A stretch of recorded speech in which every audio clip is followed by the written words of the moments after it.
debate. The honourable member for Elmwood Transcona.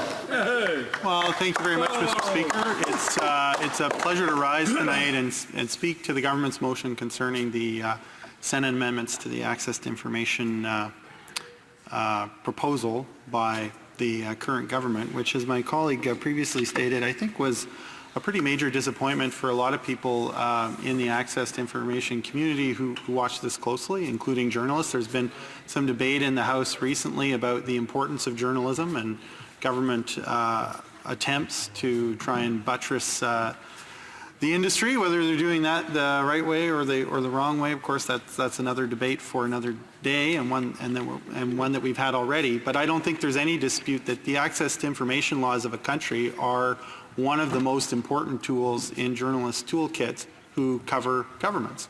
And it's under the access to information laws, often in the absence of an informant or somebody who's willing to leak, who's on the inside, the journalists are able to get information that's the beginning of a story about something that's going on that the government doesn't want Canadians to know about. And so that's why it's important that we have a good access to information regime. And I've heard members on the other side tonight mention, quite rightly, that Canada hasn't had any kind of amendment to its access to information regime since it was brought into force in 1983. So that's why there was a fair bit of excitement around the idea that Canada would get an update to its access to information regime. It's why people were disappointed when in the view of the Information Commissioner, when this legislation was first presented, she said, look, the status quo from 1983 is actually better than what the government has proposed. In fact, we heard at committee, Mr. Speaker, and if you'll forgive me a moment, I just want to find the quote. I think it's interesting, not only in light of the event referred to in this quote, but the Duffy scandal of the next government and the SNC-Lavalin scandal that we bore witness to in the House here just this spring. The former Information Commissioner, Suzanne Legault, said, "When I was preparing for this committee, I went back to the request that was made by Danielle Leblanc, the journalist who uncovered the sponsorship scandal. That request would not have met the new requirement under Bill C-58. That's a perfect example of how new Section 6, as it's currently worded in Bill C-58, would amount to a massive regression." Now, what's interesting about that, Mr. Speaker, is the extent to which I just think it shows that the rhetoric by this government around their intentions to reform the access to information regime in a way that actually improves it didn't match up with their effort in the bill. And I think that when you look at the efforts that were made at committee by my colleagues here in the NDP to amend this legislation and to have those amendments summarily rejected by the government, I think was another sign, frankly, Mr. Speaker, of bad faith when it came to amending the access regime. I was on the Access to Information Privacy and Ethics Committee at the beginning of the Parliament. We heard often from Minister Bryson at the time, who was the lead on the file for the government, about how great this would be, that we were now going to get reforms to this bill after waiting decades and decades and decades, and this was going to be the government to do it.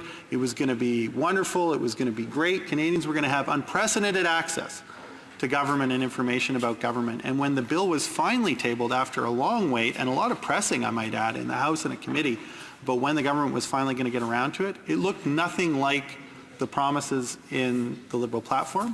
It looked nothing like the Prime Minister's own ideas for access to information reform that he presented in a private member's bill in the previous Parliament. And one does wonder what happened in the interim to get a bill that was such a hodgepodge. And a lot of the selling of the bill, if you'll permit the phrase, Mr. Speaker, is traded on a couple of distinctions that I think have been abused in order to obfuscate what's truly wrong with this legislation. Example number one of that, Mr. Speaker, would be the distinction between proactive disclosure of information on the part of government and access to information by Canadians who want to access information that the government may not want them to access, because it may not be in the political interest of the government of the day to have Canadians access that information. I referred earlier to the sponsorship scandal, the Duffy scandal, and the SNC-Lavalin scandal, Mr. Speaker, all cases where government had an interest in having Canadians not be able to access certain information.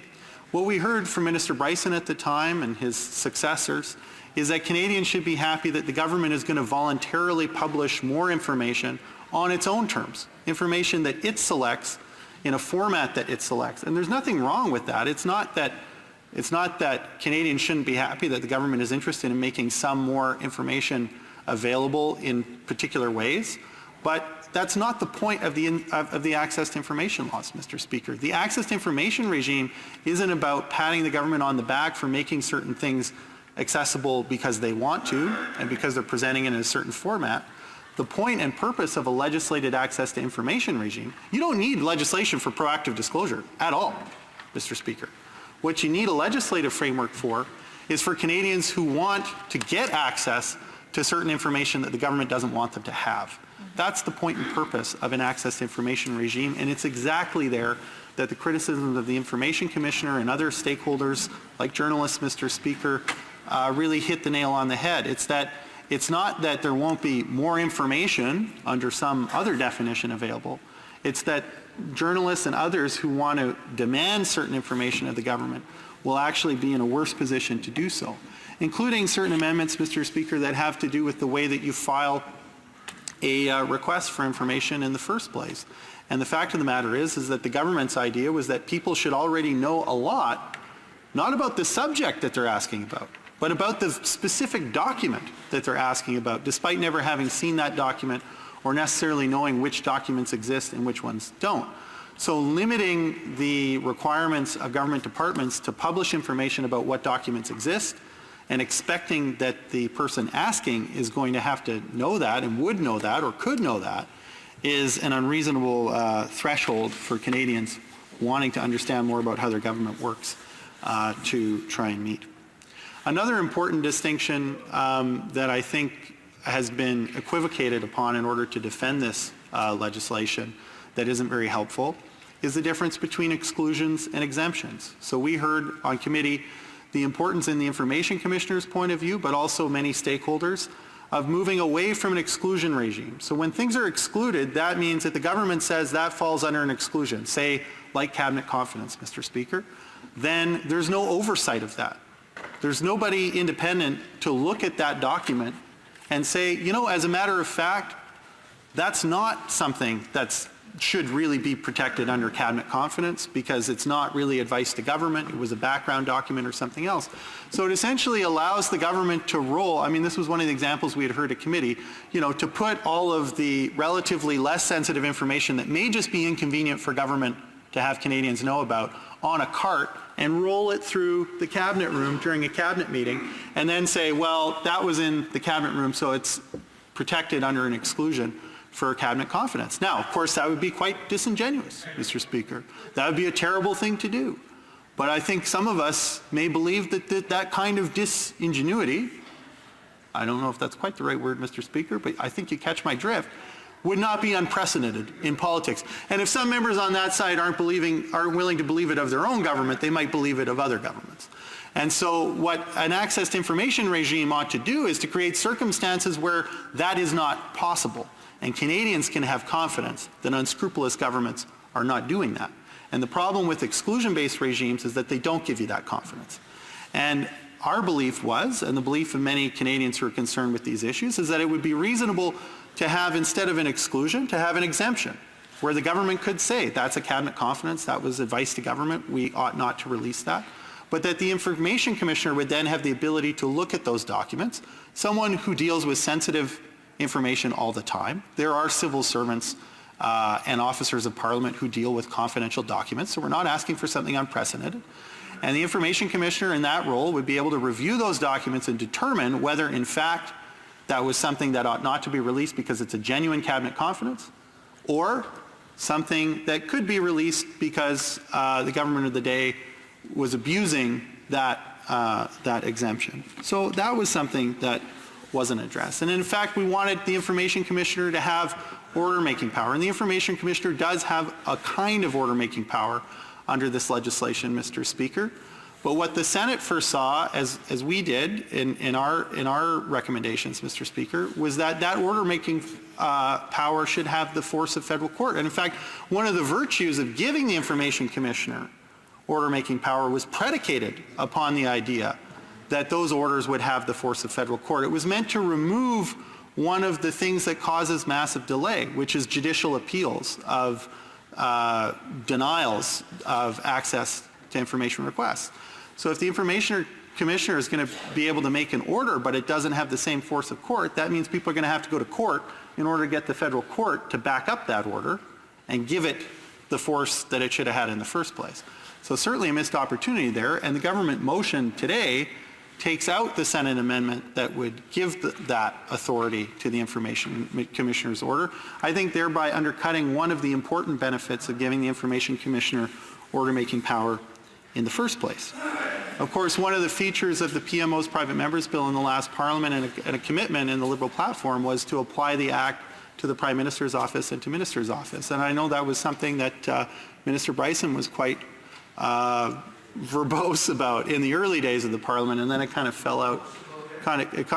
He was indeed verbose about everything. And, you know, funny that he should come up, Mr. Speaker. Funny that he should be the person in charge of access to information reform, Mr. Speaker, because Mr. Bryson, previous in another life in this place, was actually the minister responsible for defending the previous Liberal government for the sponsorship scandal. In fact, I'm preceded by another member for Elmwood-Transcona who called him the clown prince of spin, I believe, in relation to his performance on that file. And he was in the same form defending this government's reforms of the access to information laws, Mr. Speaker, which really don't cut the mustard, but were being spun a good yarn by Mr. Bryson. So, I mean, that was an obvious omission in terms of a clear promise in the Liberal platform that the access to information laws would apply to the PMO and ministers' offices. We had a very good example this spring as to why Canadians would want that to be the case.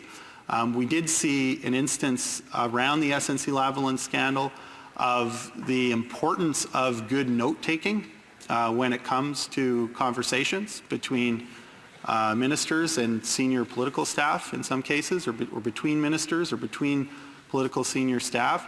And that's why the Access to Information Committee, all-party committee, you know, recommended that there also be a duty to document, because not only did we see instances where notes were decisive in testimony this spring here in Ottawa, but we know that in other jurisdictions, Mr. Speaker, there have been serious scandal about governments who deliberately set out to communicate among their senior political staff and ministers in such a way as to create a vacuum of documentation.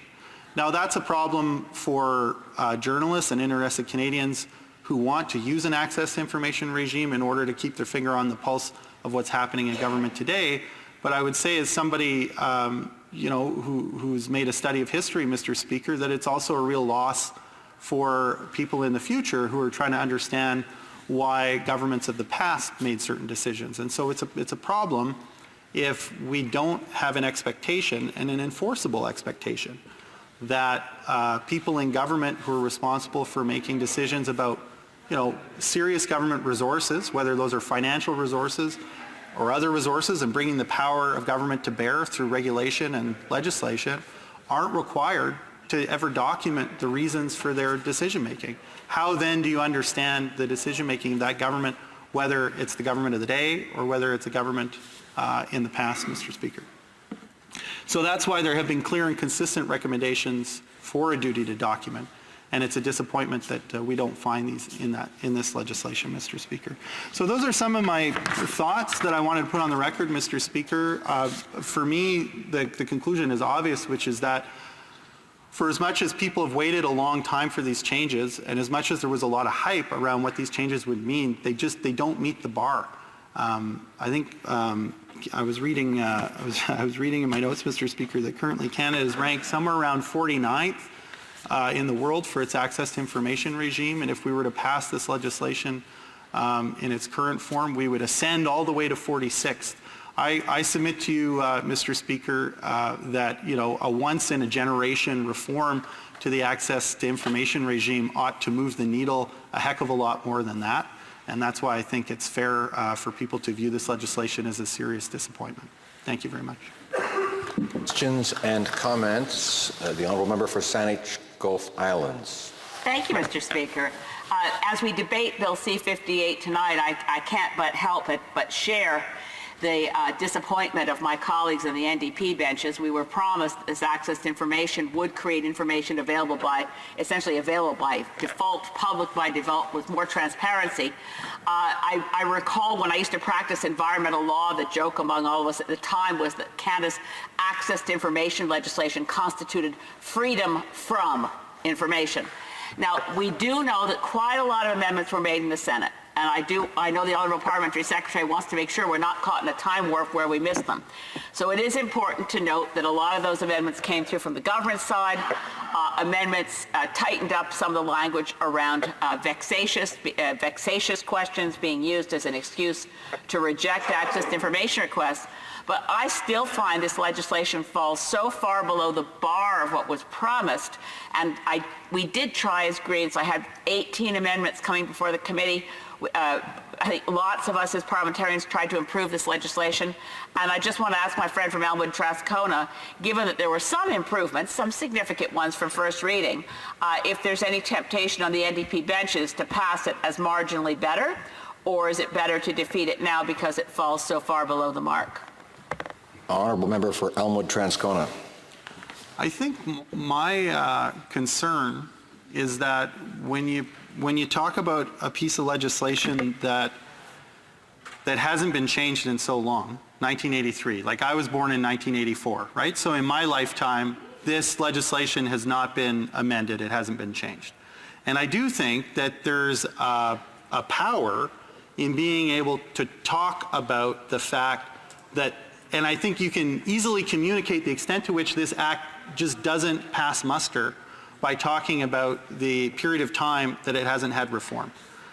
I think it would be unfortunate if these changes were passed and you could no longer be able to communicate the absolute deficiency of Canada's access to information regime in a point as succinct and powerful as the fact that it hasn't been amended in such a long time. Now, there are certain benefits, perhaps, and certain improvements, but they just don't do it. I mean, there's no reason why Canada shouldn't be an example in the world for a good access to information regime. We want to pride ourselves on democracy. Of course, we still have a completely unelected and unaccountable Senate, so one wonders how one can with any real sense of consistency.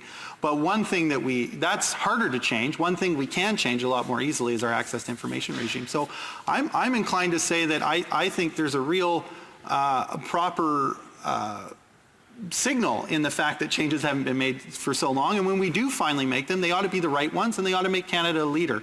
And so we shouldn't pass for second best here. Questions or comments? The member for Hull Elmer.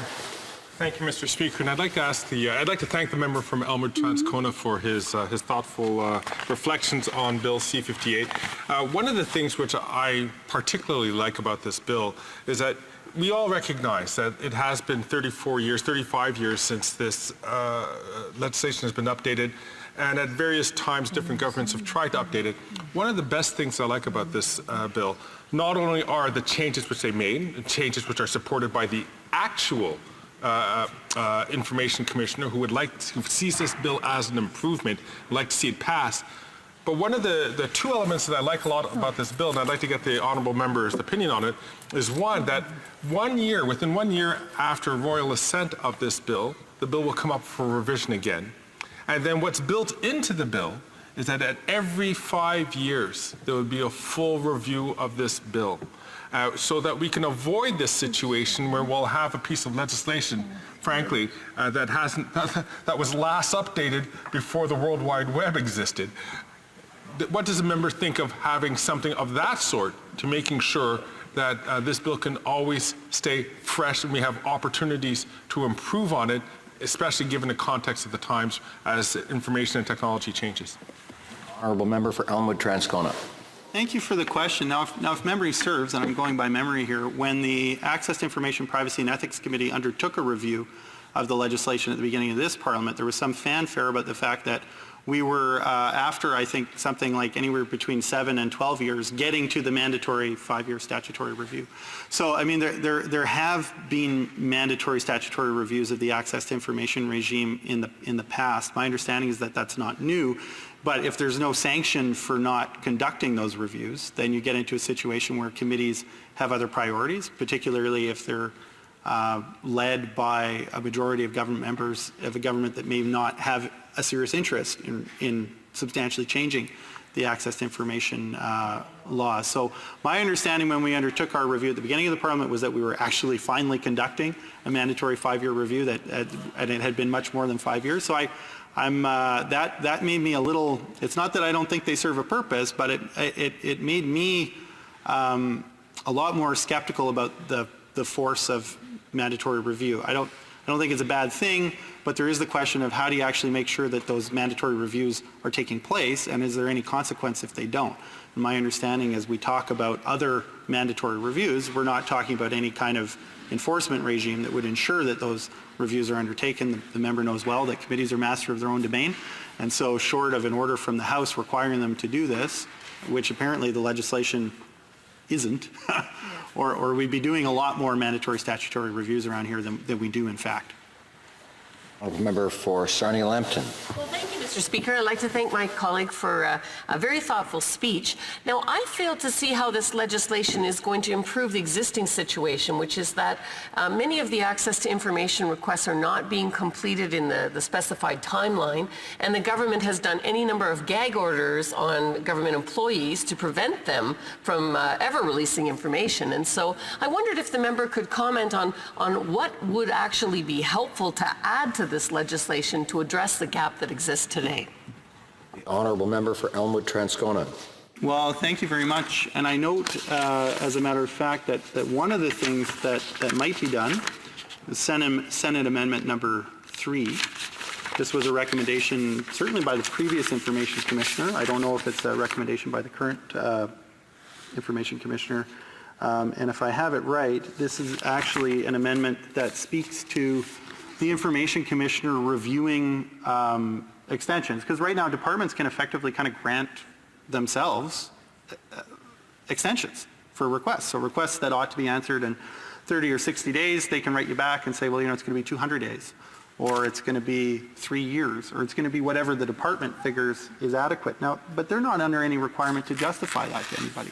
So part of the idea was that if they were asking for an extension that exceeded 30 days, they should have to go to the Information Commissioner and make a case as to why it was that they weren't able to satisfy that request within the normal period, and that there might be even some negotiation with the Information Commissioner about what was an adequate extension, and that we wouldn't just take the department's word for it. And that kind of amendment is not one that survives, in my understanding, with the government motion. So quite right that I think one of the big frustrations with the current regime, not the only one, but a big one, is these kind of massive extensions that are self-granted by government, essentially, without any third-party review. I think a pretty clear way of solving that problem is to kick extraordinary extensions over to the Information Commissioner to ensure that they really are required. And my understanding is that we're not going to see that here. This is another example of where we're setting the bar too low for a once-in-a-generation reform to our access to information laws. We have time for a short question. Honourable Member for North Island, Powell River. Well, thank you, Mr. Speaker, and I want to thank the member from Elmwood-Transcona for a very well thought out speech. One of the issues that I deal with as a politician every day in my riding is an increasing sense of cynicism. And a lot of that cynicism from many Canadians, and in fact I see it worldwide, is based on the fact that everyday Canadians can't get access to information. They don't understand how decisions were made. They see things happening behind closed doors, and they're very concerned. And I'm just wondering if the member could speak to the fact that it seems to me that we are still not there in this country, and what's that impact with the government and with the people who represent their ridings with their constituents because of this lack of action? For Elmwood-Transcona, 30 seconds. Well, thank you. I mean, I think that cuts to one of the fundamental debates about access to information. There are those who would argue that, and I would tend to agree that, I mean, if if you allow more access to information and you provide more information or publicly about what considerations are informing public policy decisions by government, that you'll end up with better public policy, because you'll have less of the private interests of political actors playing a role in that government decision making if they know that that's going to become public, and then they may suffer political consequences for it. The other side of the argument, which seems to be a side of the argument ultimately backed by this government, is that somehow by keeping the reasons for government decisions private, you'll end up with better decisions in the public interest. I think that's demonstrably false.